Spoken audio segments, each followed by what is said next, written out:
दिल्ली के एक छोटे से मोहल्ले की ये कहानी है। एक शाम डॉक्टर के शब्द रोहन के कानों में हथौड़े की तरह बजे। आपकी बहन प्रिया को एप्लास्टिक अनीमिया है। इलाज के लिए करीब 25 लाख रुपए लगेंगे और तुरंत ऑपरेशन करना होगा। रोहन के पैरों तले जमीन खिसक गई। 25 लाख, ये रकम उसके लिए एक सपने से भी दूर थी। प्रिया, उसकी हंसती खेलती छोटी बहन, उसकी सारी उम्मीदें मौत के मुंह में खड़ी थी। वो टूट गया। उसकी आंखों के सामने बस एक ही सवाल था, कैसे? क्या कोई इस अंधेरे से उसे बाहर निकाल पाएगा? और अगर हां, तो उस कीमत की भरपाई कौन करेगा? क्या उसने कभी सोचा था कि एक दोस्त उसके लिए इतना बड़ा त्याग कर देगा कि वो जिंदगी भर उस कर्ज को उतारने की कोशिश करेगा? इस कहानी को सुनकर अगर आपका दिल पिघल जाए और आपको इंसानियत पर फिर से भरोसा हो जाए, तो इस वीडियो को लाइक और शेयर जरूर कीजिएगा और हमारे चैनल को सब्सक्राइब करना मत भूलिएगा, ताकि ऐसी और प्रेरणादायक कहानियां आप तक पहुंचती रहें। नमस्ते।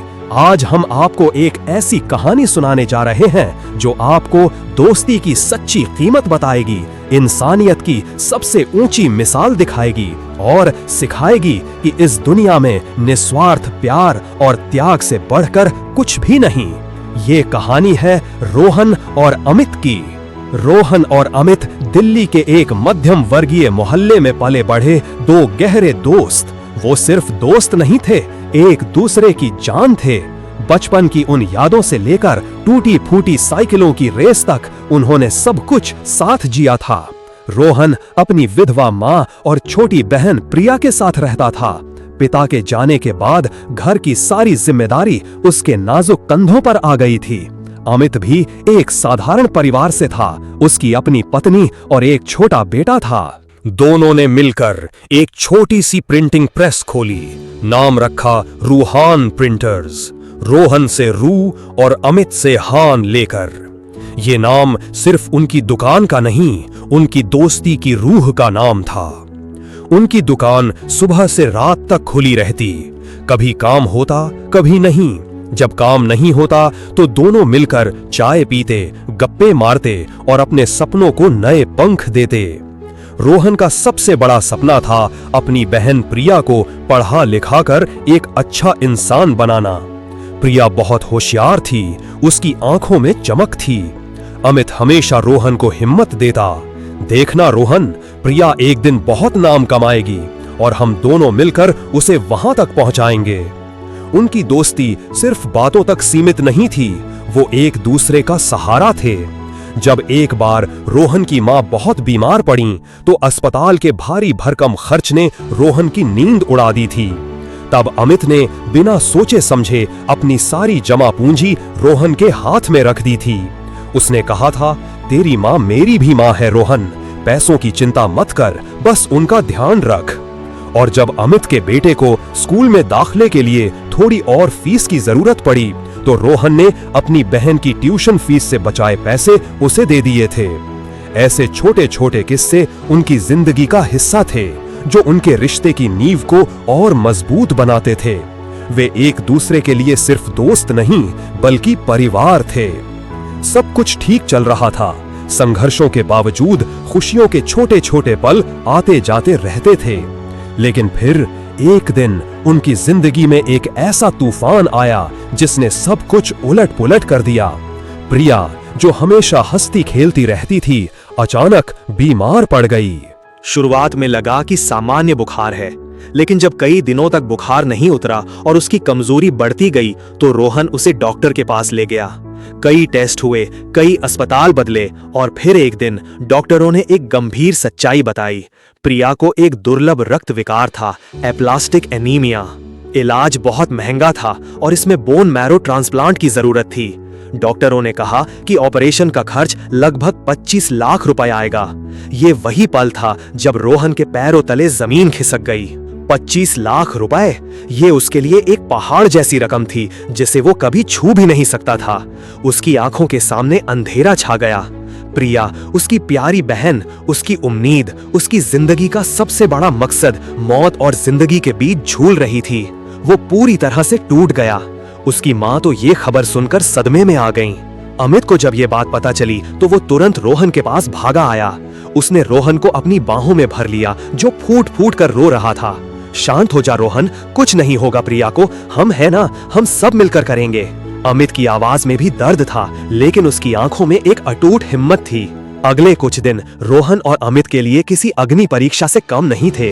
रोहन ने अपनी पुश्तैनी जमीन बेचने की कोशिश की, जो उसके पास बची हुई एकमात्र संपत्ति थी, लेकिन उसकी कीमत इतनी भी नहीं थी कि ऑपरेशन का आधा खर्च भी निकल पाए। उसने अपने रिश्तेदारों से मदद मांगी, दोस्तों से संपर्क किया, लेकिन कोई इतनी बड़ी रकम देने में सक्षम नहीं था। कुछ लोगों ने छोटी मोटी मदद की, लेकिन वो समुद्र में एक बूंद के समान थी। अमित भी उसके साथ हर जगह भागा दौड़ा। उसने अपने सभी जानने वालों से बात की, बैंकों से लोन लेने की कोशिश की, यहाँ तक कि अपनी पत्नी के गहने बेचने की बात भी की, लेकिन उसकी पत्नी के पास भी इतने गहने नहीं थे कि इतनी बड़ी रकम जुटाई जा सके। प्रिया की हालत दिन ब दिन बिगड़ती जा रही थी। डॉक्टरों ने कहा कि अब ज्यादा समय नहीं है, ऑपरेशन जल्द से जल्द कराना होगा। रोहन पूरी तरह से टूट चुका था। वो रात रात भर जागता, प्रिया के सिरहाने बैठकर रोता रहता। मेरी प्रिया, मैं क्या करूं, मैं तुझे कैसे बचाऊं? उसकी आंखों में बेबसी और दर्द के सिवा कुछ नहीं था। उसे अपनी हार सामने दिख रही थी। उसे लग रहा था कि वो अपनी बहन को खो देगा। एक रात जब रोहन अस्पताल में प्रिया के पास था, अमित घर आया। उसने रोहन की मां को देखा, जो एक कोने में बैठी रो रही थीं। अमित ने रोहन की आंखों में देखी वो बेबसी महसूस की थी। उसने फैसला कर लिया था। ये फैसला उसकी जिंदगी का सबसे बड़ा और सबसे मुश्किल फैसला था। उसने अपनी पत्नी सुनीता से बात की। सुनीता, मुझे एक फैसला लेना है। रोहन की प्रिया, उसकी हालत बहुत खराब है, हमें कुछ करना होगा। सुनीता, जो रोहन और प्रिया को अपने परिवार का हिस्सा मानती थी, अमित की बात सुनकर गंभीर हो गई। क्या हुआ है अमित, क्या हम कुछ कर सकते हैं? अमित ने अपनी योजना बताई, अपने छोटे से घर को बेचने की योजना। सुनीता पहले तो चौंक गई। उनका घर, उनकी इकलौती बड़ी संपत्ति, उनके बेटे का भविष्य। लेकिन अमित ने उसे रोहन की बेबसी और प्रिया की जिंदगी के महत्व के बारे में समझाया। सुनीता, घर तो फिर बन जाएगा, लेकिन अगर प्रिया को कुछ हो गया तो रोहन कभी संभल नहीं पाएगा और हमारी दोस्ती वो भी शायद टूट जाएगी। रोहन मेरा भाई है और प्रिया मेरी बहन। क्या हम उन्हें ऐसे ही मरने दे सकते हैं? सुनीता की आंखों में आंसू आ गए। उसने अमित के कंधे पर हाथ रखा। आप सही कह रहे हैं अमित, हम रोहन को अकेला नहीं छोड़ सकते। जो करना है कीजिए। अगले कुछ दिनों में अमित ने बिना किसी को बताए बहुत तेजी से अपने घर को बेच दिया। ये एक मुश्किल प्रक्रिया थी, लेकिन उसने किसी तरह इसे अंजाम दिया। उसने अपनी पत्नी और बेटे के लिए एक छोटा सा किराए का मकान लिया। घर बेचने से जो पैसे मिले और अपनी कुछ बची खुची जमा पूंजी मिलाकर उसने पूरे 25 लाख रुपए का इंतजाम कर लिया। एक शाम अमित अस्पताल पहुंचा, जहां रोहन प्रिया के बेड के पास बैठा शून्य में ताक रहा था। अमित ने रोहन के कंधे पर हाथ रखा। रोहन, मुझे पैसे मिल गए हैं। रोहन ने चौंक कर अमित की तरफ देखा। क्या? कहां से? अमित ने मुस्कुराने की कोशिश की। एक पुराने रिश्तेदार हैं मेरे, उन्होंने मदद की है। उन्होंने कहा है कि ये एक तरह का लोन है, जब तुम सक्षम हो जाओ तो चुका देना, और उन्होंने अपना नाम बताने से मना किया है। रोहन की आंखों में एक उम्मीद की किरण जगी। वो अमित के गले लग गया। उसकी आंखों से खुशी के आंसू बह रहे थे। अमित, तूने मेरी जिंदगी बचा ली, तूने प्रिया को बचा लिया। वो इतना भावुक था कि उसने अमित की बात पर ज्यादा सवाल नहीं किए। उसके लिए बस प्रिया की जिंदगी मायने रखती थी। ऑपरेशन हुआ और सफल रहा। प्रिया की जान बच गई। धीरे धीरे वो ठीक होने लगी। रोहन और उसकी मां की जिंदगी में फिर से खुशियां लौट आईं। रोहन ने अमित को गले लगाकर कहा, अमित, मैं ये कर्ज कभी नहीं भूलूंगा। मैं जल्द से जल्द ये पैसा चुकाऊंगा। अमित ने बस मुस्कुरा दिया। अभी इन सब बातों की चिंता मत कर रोहन, बस प्रिया को ठीक होने दे। प्रिया पूरी तरह से ठीक हो गई और फिर से अपनी पढ़ाई में जुट गई। रोहन ने अपनी प्रिंटिंग प्रेस पर और भी मेहनत करनी शुरू कर दी। उसका मन अब उस कर्ज को चुकाने में लगा था। वो बार बार अमित से उस रिश्तेदार का नाम पूछता, ताकि वो उनसे मिलकर धन्यवाद दे सके और पैसे चुकाने की बात कर सके। लेकिन अमित हमेशा टाल देता। अभी रहने दे रोहन, वो खुद ही तुमसे संपर्क करेंगे। कुछ हफ्तों बाद रोहन ने देखा कि अमित का परिवार उनके पुराने घर में नहीं रहता था। उसने सोचा कि शायद वे कहीं और घूमने गए होंगे। लेकिन एक दिन जब वो अमित के घर के पास से गुजर रहा था तो उसने देखा कि अमित की पत्नी सुनीता एक छोटे से किराए के मकान के बाहर कपड़े सुखा रही थी।